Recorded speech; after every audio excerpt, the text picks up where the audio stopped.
So, what does that stand for? Or what should it stand for if logos matter, if branding matters? A community of believers. Because if we're saying we can gather all of these things just from logos, then that one matters as well. And are we representing that, whether we have the logo on or not? Does it matter? And so with that, I put godly leadership is anchored in humility, vision, and service. But leaders fail when they lean on pride. We just heard that from Bishop Cotton. Fear or disobedience instead of God's guidance. The greatest example is Jesus, who transforms others by leading with love, sacrifice, and empowerment. I put the book up there because as auxiliary leaders, we all have the book, and Bishop has done a great job of giving us the framework. He almost took the thinking out of how we lead. And so oftentimes, we'll miss that, do our own thing, and he said it earlier, then we're creating our own micro churches, which now we are out of alignment, even as leaders. So it's important to look at the framework. He's already given us the framework.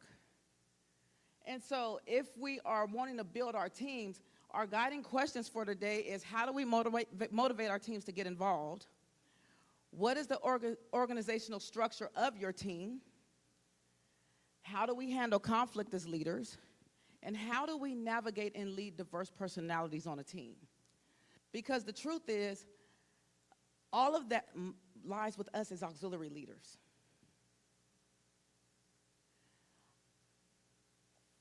Come on.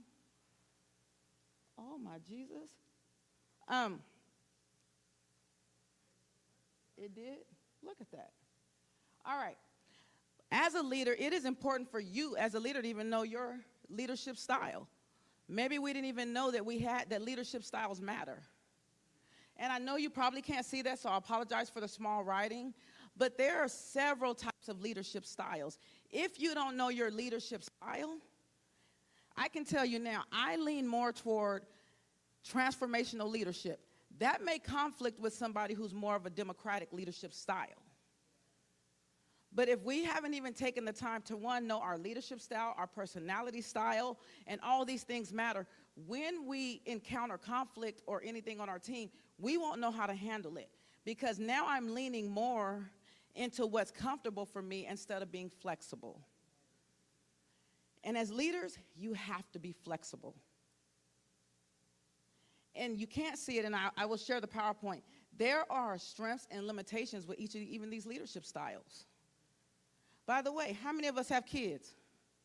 You know there's parenting styles as well, right? And can you parent all of your kids the same? And what happens when you try? It will. And you're over punishing one of the kids who kid is more sensitive. I have one that I can just talk to and redirect them. I have one that we live streaming, didn't throw her through a wall, but it was needed because she still didn't get it. But you have to know that about your kids.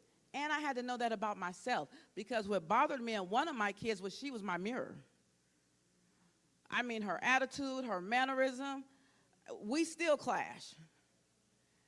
But we have to know these, and sometimes, if you want to build an effective team, you got to know you. So, with that, come on, I need you to move. Oh.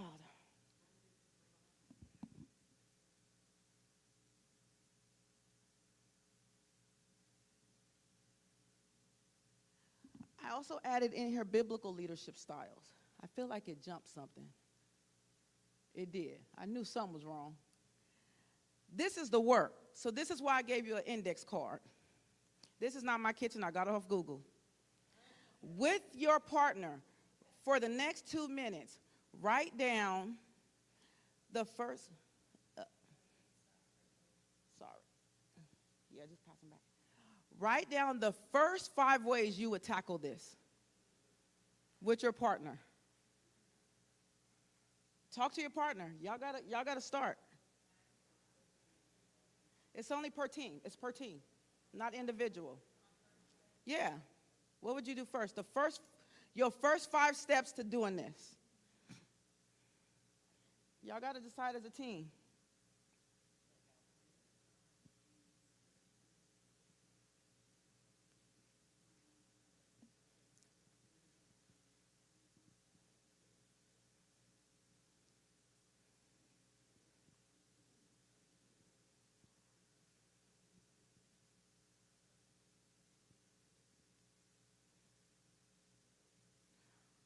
It's quick. I'll give you 30 more seconds.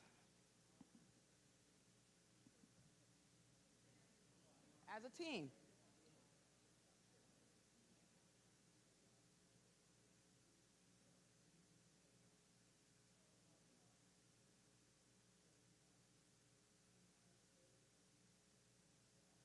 Y'all need to be writing them first 5 things. 5. What are your first 5 steps to doing this?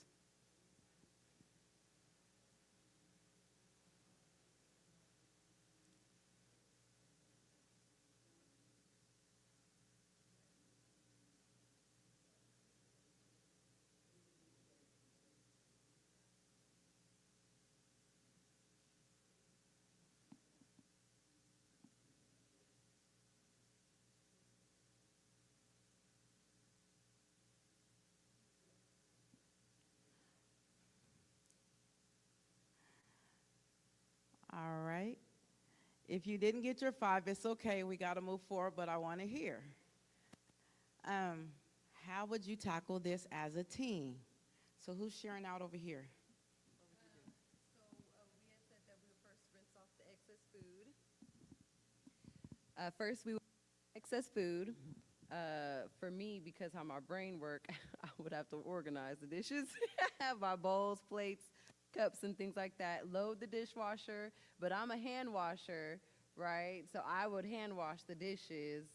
And then set them out, let them dry, and then put them away. And then she said, load the dishwasher, put the soap in the dishwasher, we'll let it do its thing, and then we'll unload it when it's finished.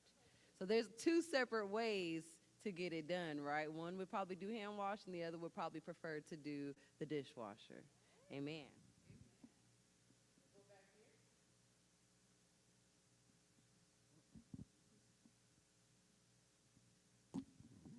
Okay, we talked about assess the what needs to be done, identify, and then assign the duties, and engage with the process.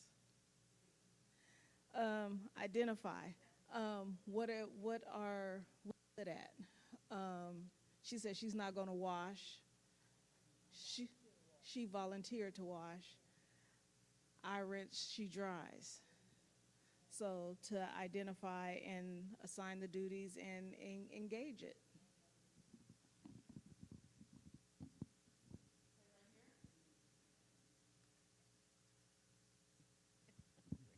So we were at a little disagreement.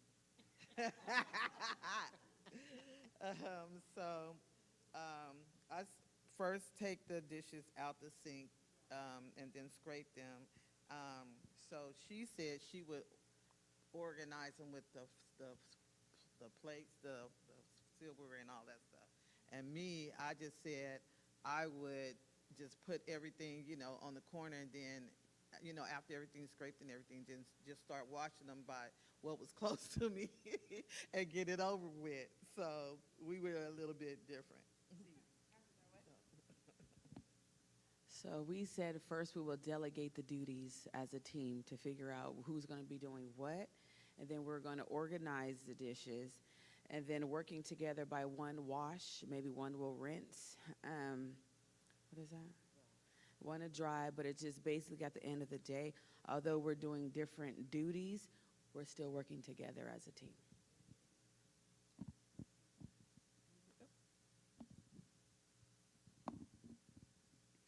The first thing we said was assigning jobs, either who's washing, who's drying. Look at the job itself. Number 2 is assessing what we're going to be doing, either looking at our dishes or bowls, either putting them in the dishwasher. We notice the dishwasher, and we'll see if we had any pots or pans probably underneath there, or anything that cannot fit in the dishwasher. We wash those by hand. We look at separating like the bowls and the plates and everything like that. And after that, we will dry and put them away. So we're looking at not only assigning job, also assessing how can we conquer this goal. Either is the dishwasher going to work or not? So we have to think of those, anything can happen where, oh, we have one, but it might be broken. So we have to think of a backup plan of, or this is our plan A, but this is our plan B. How can we balance our strategy to problem solve in the kitchen? Did you have something to add? So, give yourselves a round of applause. Yes, Mother. Mm-hmm. Mm-hmm.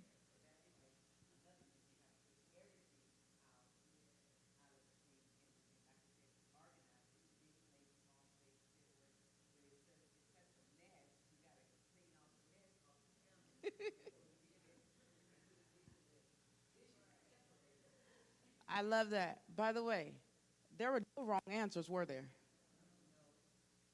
However we tackle that, we still have an end goal.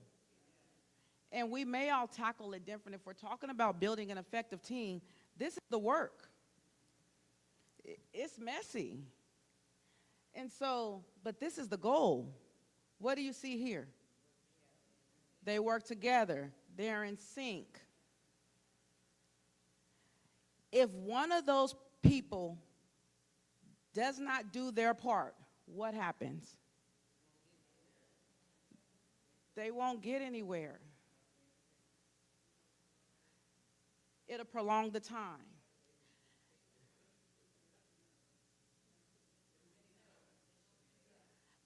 Right, because the anchor or they each have different roles, but they're working together. And so if this is the work of building an effective team, we're aware of this. How do we get here? Because we have to get here to be effective. So I took this from some work I do with improvement science. Improvement science says this is just a practical way to solve problems by testing small changes, learning quickly, and using data to guide decisions. I will tell you that is so important not only in my natural world, in my church world as well. Because we have to use data to inform our decisions, or else what are we basing our decisions on how we grow our teams? It helps teams turn good ideas into real lasting results. So clearly it's not linear. As leaders, it is uncomfortable. If you're looking to be comfortable as a team leader, you're not going to be. It's about system performance. It does take time. It takes effort and discipline, but it is a team sport.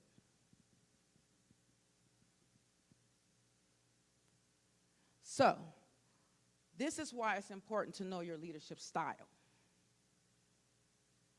Because I know my role on the women's team is I am a team member. Because in order to be a good leader, are you a good team member on other teams? And so when Sister DeShonda calls me and says, I just want you to get a connector together, I am not bringing a lesson. I am not stepping outside of the perimeters that she has given me. And that ain't her trying to stifle my gift. She's the leader. And so we have to be good team members in order to be a good team leader. And so it's important to know what your style is, but it's also important to look at biblical leadership styles. So I can't see that, and y'all can't either. I thought it would look bigger. But Moses was described as a servant and reluctant leader. He was reluctant at first. So God gave him people around him to strengthen him. Joshua, he was courageous, but he was very strategic. And you got to know the strengths of each and every person on your team. That requires you spending time with your team members. Because had she not known that I love to do connectors, we would not flow together. And that takes time in being with each other. And so David, he was very charismatic and relational. But guess what? Charismatic and relational may not jive with everybody. So you have to know when to fluctuate. Because I will tell you this, how do we motivate our teams to get involved? And I hear that a lot, not even just here, but at work. And if you're not involving all of your team members, That is not a team issue. That is a leadership issue. You have to affirm their value. What are they bringing to the team that brings value to your team? So you have to remind team members that every part of the body is needed and valuable. Celebrate their unique gifts and contributions so they feel seen, needed, and appreciated. It is not on the team members to come to us and affirm us. I'm sorry. It is up to us as leaders to reach out to our members, for one, just to check on them. And if they're not showing up, we got to ask why. And guess what? Be okay with their why. We cannot be defensive and want to build an effective team, because then they won't come back to you and tell you nothing. I had a conversation with a sister who said I looked at her strange. I could have easily said, no, I didn't, because sometimes on Sundays I'm just focused. And it's not intentional. But I didn't tell her that. I said, you know what, please forgive me if I made you feel that way, because that is her perception. And it is not my job to change anybody's perception. It is my job to own up to it and repent. Because whatever she felt it for a reason, whether it was valid or not. And we have to be able to do that with each other as leaders and team members, because that will help them stay motivated, because they'll feel listened to. We have to encourage with vision. We have the vision. I don't know why we not, I'm not saying y'all don't, but I'm saying in general, we're not using this. I'm like, every church needs this. It is laid out, plain and simple. I don't have to recreate something for the altar workers and go, Bishop, no, everything that we've done for the altar workers actually came out of here. It made my life easier. So we don't have to write the vision. We have it. And then lead with love and example. I cannot expect my team members to do something I'm not doing. I can't ask them to be at 8:45 if I'm not there. I can't ask them to stay late and pray at the altar if I'm dipping every time it's benediction. As leaders, you are the servant. You're the lead servant. And if you're not putting yourself in that position, you won't motivate them because they don't see it in you. Nobody should champion outreach more than Sister Michelle. And then we line up behind her. Nobody should champion altar workers more than me. I am the biggest cheerleader for the ministry God has given me this season. And if that is not happening, you won't motivate your team because they don't see it in you. I put this up here because I noticed a gap this is the core team. If you didn't know, we have a core team. When I joined this, Sister Melissa said, you need a core team. I said, God, who would it be? I went in a prayer. I reached out to each of them individually. They had the option to say no. But can I ask you, do you see a gap in our core team? Yes. What is it? I have no men. I need that male perspective to know what's happening at the altar. Because there's some things that they are dealing with that I'm not privy to. And in our core meetings, we need to discuss that. When I did this, I said, oh, we have a huge gap. Sister Angie, I'm telling you, the other part about this is most of what we have built, actually Sister Angie built it, and the core team knows I give her all the credit because it's hers. I don't steal nobody's work. Get you a mentor if you're a leader. She has been my mentor in this. I call her late, call her early, we text. What do you think about this, sis? Am I in alignment? Because I don't believe God gave me any of them because he wanted them to agree with me. I have been corrected privately by them. I have been redirected by them. Guess what? But I haven't been offended by them. Because God has given me people to know if they're correcting me, it's in love. And as leaders, you can be corrected too. And you can't take it personal. So and by the way, we do it with dignity and respect. We call each other one-on-one. We don't put it in the whole group chat. Because we have to respect each other and love each other enough to keep that dignity.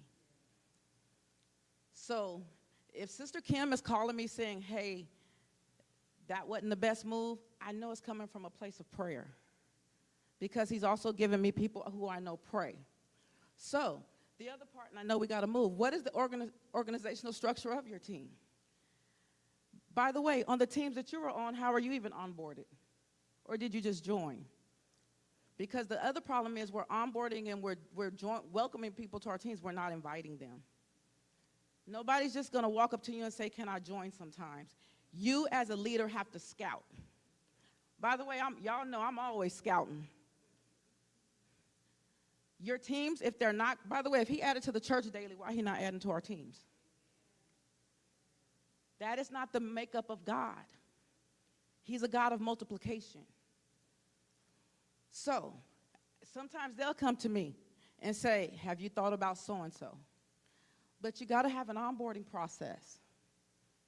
I'll tell you this, y'all better not be singing good behind me because I'm going to text Pam and say, hey, sound like an alto, because I scout for other teams too. Because I want to see the growth, and I want to see us involved. And if we're not involved, why? But as leaders, we should be scouting for it. Nobody should be scouting harder than me. I'm telling you, you better not look like you can pray. I'm coming to you. God is a God of order. You have to have an organizational structure. You have to have shared responsibility. The scriptures are up there. I'll share the PowerPoint. Because as leaders, we don't need to be burnt out. I'm not a one-person show. I get to delegate to the core team. And guess what? They'll tell me if they can or if they can't. But most times, they've been good about this. And then unity strengthens the body. When we're in unity, it works.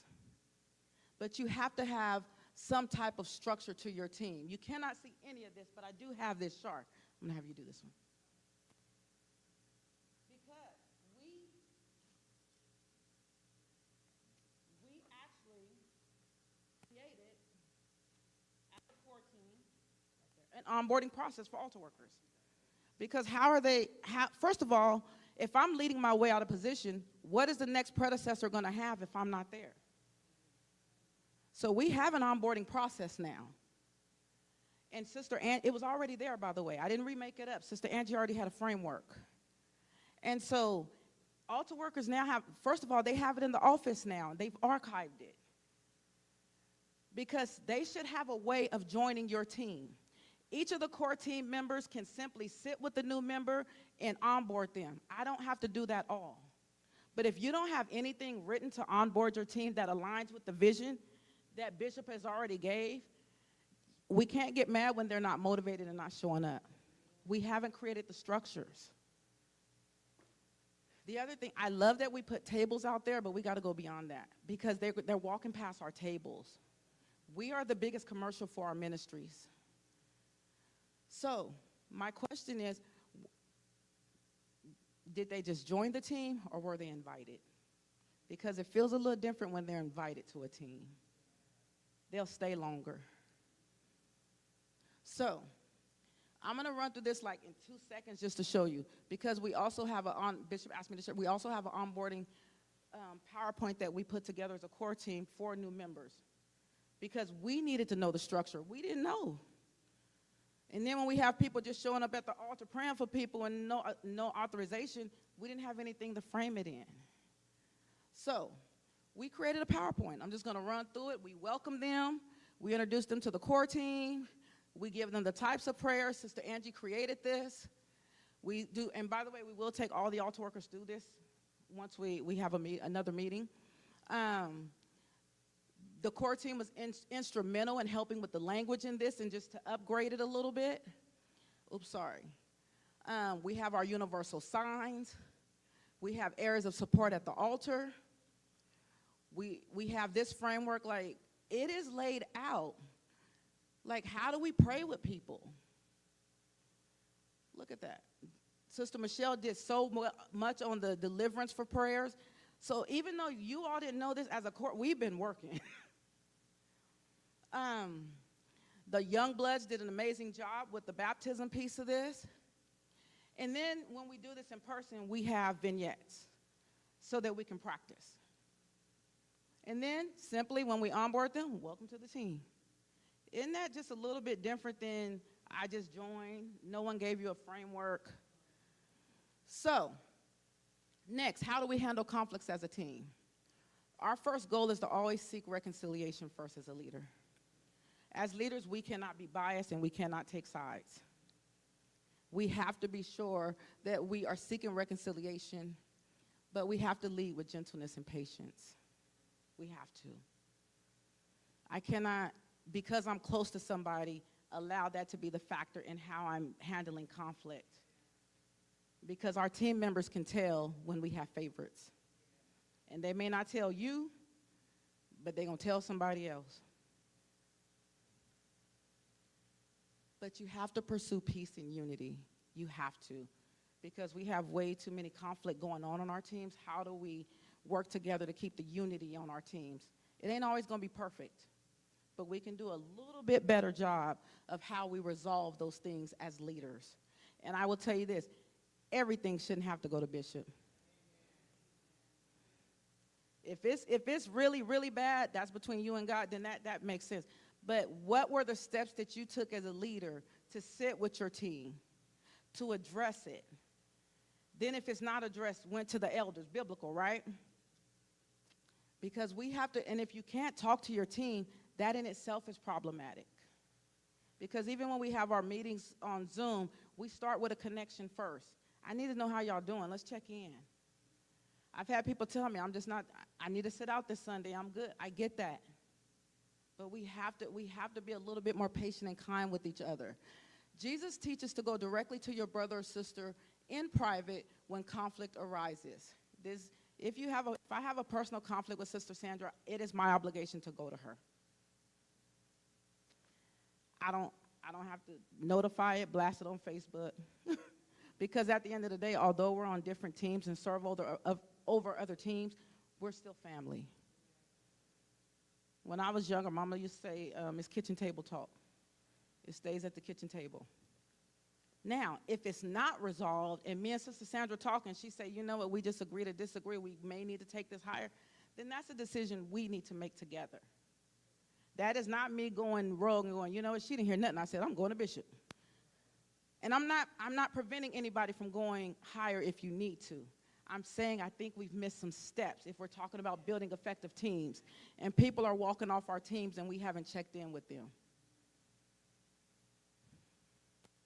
And then, like I said, a servant of the Lord must not quarrel, but be gentle to all. Approach conflict with humility, listen first, correcting with grace so hearts remain open. Because sometimes as leaders, you do have to correct. But how are you doing that? Because if you have to have a conversation, it's okay to correct. But are we doing it in love? And are we affirming them in the things that they did right before I even start with the correction? When I worked at a site and they would send me a student who was in there for discipline, I never started talking to them about what they were there for first. I would ask them their favorite ice cream. They know why they're in my office. But how do we, first of all, that just does something to the brain, that you just want to get to know me. Well, wait, Miss Kelly, I just got in the fight. I know that. But what do you like to do after school? You have to build a connection before correction. And when I train teachers, I tell them, if you have not made a positive phone call home, don't start with a negative. So as team leaders, if we want to build our teams, if the first interaction you have with one of your members is a correction, that is going to be problematic for you as a leader. Because how many times did you shoot them a text during the week saying, you know what, just have an awesome day. Just send in love. Have you worked to build their emotional bank so when you need to make a withdrawal, they're not empty? That is on us as leaders. And then, how do leaders navigate and lead diverse personalities on the team? Everybody ain't gonna be me. And that's okay. Do I expect accountability? Absolutely. Do I want us to gel together? All the things. But you gotta recognize we are one body in many parts. And I may be the hand, and you may be the ankle, and we can't fight against each other. We're supposed to be working together. Remember the swimmers in synchronicity? Is that a word? Sound good. But synchronicity. They're rowing together. Like I said earlier, you have to lead without partiality. A godly leader treats all team members with fairness and respect, avoiding favoritism. Every personality, introvert, extrovert, bold, or quiet, deserves honor and a place to serve. I will tell you this. I think I said it earlier. The altar workers are not they're God's servants. I need to know that as God moves me out of position, because let's be honest, there's going to come a time where we won't all be sitting here. Have you created a structure for your team to run past you? And if Bishop came today and said, Leslie, you're good, I'm going to put somebody else there, I won't be, first of all, I really won't be offended. But like, pray, God heard my prayer. Because when you are in leadership positions, you're heightened at a different place. You're always scanning. You're always on alert. Sometimes I just want to hit the wall and, but you cannot have favorites on your team. I said that earlier. And then adapt leadership with wisdom. Above all, we need wisdom as leaders. We have to use wisdom. James says he'll give it freely if we ask. You need wisdom to lead. If you're not leading with wisdom, I can tell you sometimes offenses will take place. Your team members will not want to be on your team. I want to lead a team, truthfully, that people will look at the altar workers and go, I want to do that. Right? Because we should, right? I look at the WOW team sometimes thinking, man, I just want to be at the gate. Because they make it look fun, don't they? How are we making our teams look, invitable to the public? Y'all going to be mad at me at that gate. I'm scanning for husbands for my girls. Y'all already know I got an agenda. I don't know. What time is this over? I got 1 minute. What time is it over? Oh, because I'm about done. When they come in and tell me to get the mic. So, I started with this. Whoever wants to become great among you must be a servant. And whosoever wants to be first must be the slave of all. Bishop Cotton just went over this. And for even the Son of Man did not come to be served, but to serve, and to give his life as a ransom. I can tell you, I don't have the playbook on building an effective team. I can tell you I've made more mistakes in leadership just outside of these walls than I probably made in. So I have learned a lot on this journey, and I'm still on the journey with all of you. So I can tell you what I've done wrong. So when we're talking about motivating our teams, I'm being honest with you. When I don't see people that was an altar worker, I'll call Sister Michelle and say, have you heard from so-and-so? We need to connect. Some of them have went to other churches and other places. Has anybody just checked on them to know why they left? Why they stopped serving? Why they're not showing up? Because we have to care enough as leaders. You have to care when you see an empty seat sitting next to you on your team. And like I said, those are one-on-one conversations. I can't put that in the group chat. And then we can debrief about it. Well, Sister so-and-so said this. How can we get better? I don't deflect. It is what it is. That's their experience on the team. So as leaders, we cannot, I tell everybody, Q-tip, quit taking it personal. It's not about you.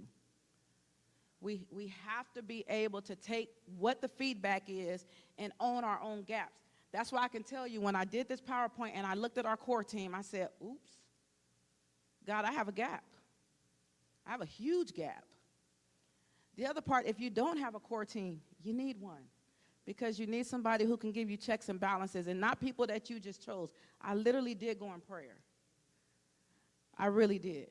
And I said, God, who would you give me that will not say yes to me and be honest with me? Sister, I'll tell you this, Sister D had to talk to me one time. She said, the way you are handling that will not be well. I said, thank you for that perspective. I said, okay. So we had to regroup. So with that, I challenge yourself and your team to simply grow. That's it. That's all I got.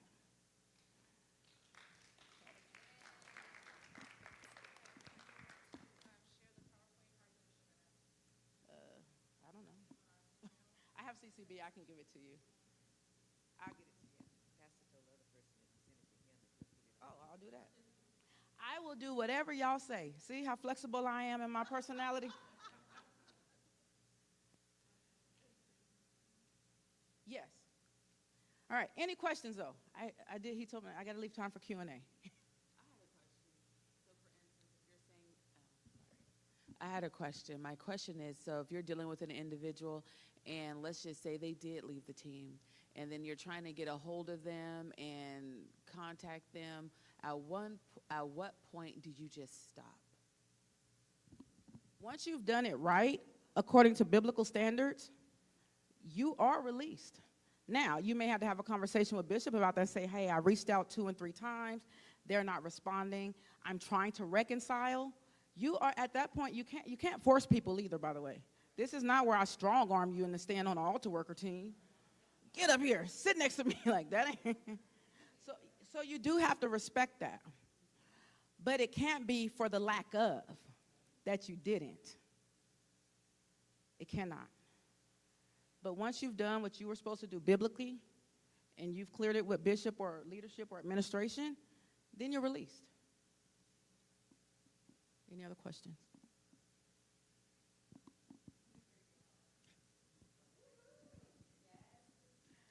All right. I think I cannot with her.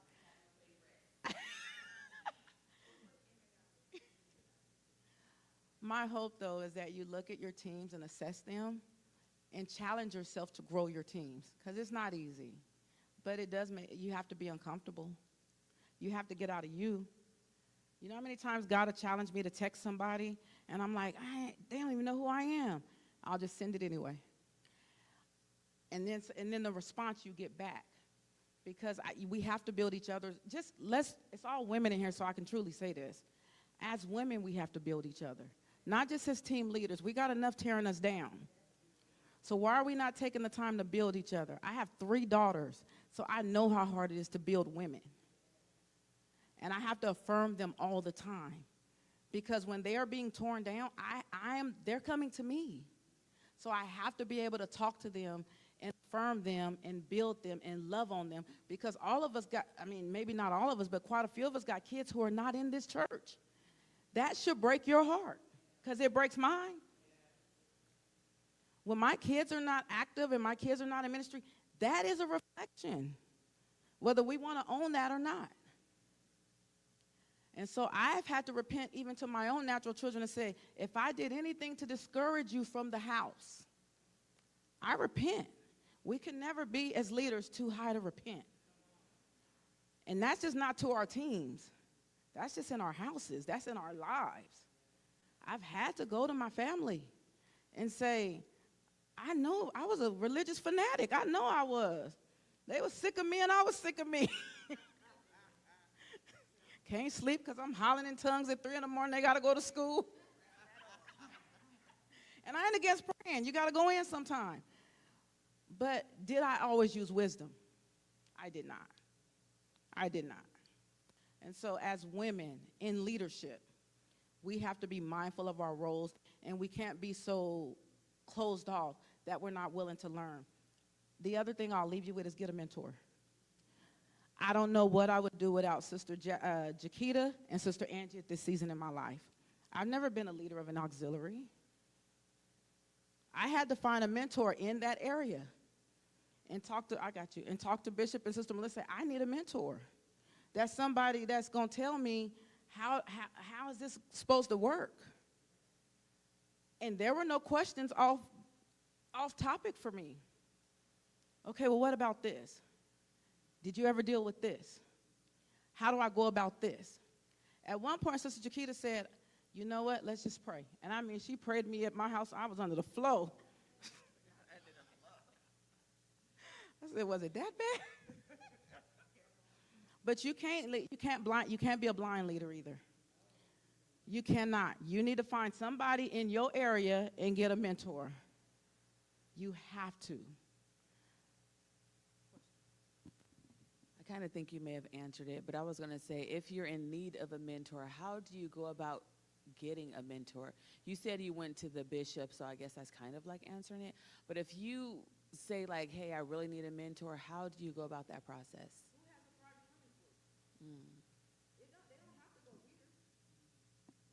That's another way to build connections across churches too. Who has a thriving social service group? Who has a thriving women's group? Who has an on-fire outreach in the city that we can connect with? Because they will gladly talk to you one-on-one. Nobody wants to withhold information, believe it or not. They will be glad to tell you. Mother here has done world travel. Like, she should be, I'm sure she is, but people should be coming to her just to get information. We look for other sources. We go to Google, we go to ChatGPT, we do all the things, but we don't seek wisdom from each other. And we're skipping over the knowledge in the body. That does require you to get uncomfortable, though. You're going to have to see who's doing what and who's doing it well. Who's obeying their leadership in their ministry and is growing their church. Not somebody that's just doing a wayward ministry. And then you don't bring that back here. You just take, what they say, take the meat, spit out the bone. Because everything will not align in the vision Bishop has already given us. But it will give you a roadmap. It'll give you a roadmap. So how does what I learned from what Sister Jaquita is doing at Southeast help me here? Yeah. So that's going to require you, again, to get uncomfortable. Because somebody's doing it well. Somebody. And if not, then that is where you have to go to God. When I was a momager for a dance team, we sought out everybody. That's why the connections I got in North Carolina, how to help structure things, we had to seek that out because nobody in Fresno was doing some of those things. But we had to seek out how does this look? How do we frame that? How do we help there? We had to. Culinary arts, same thing. Somebody's running an amazing culinary arts ministry. Let God download, but don't be afraid to ask for help. All right.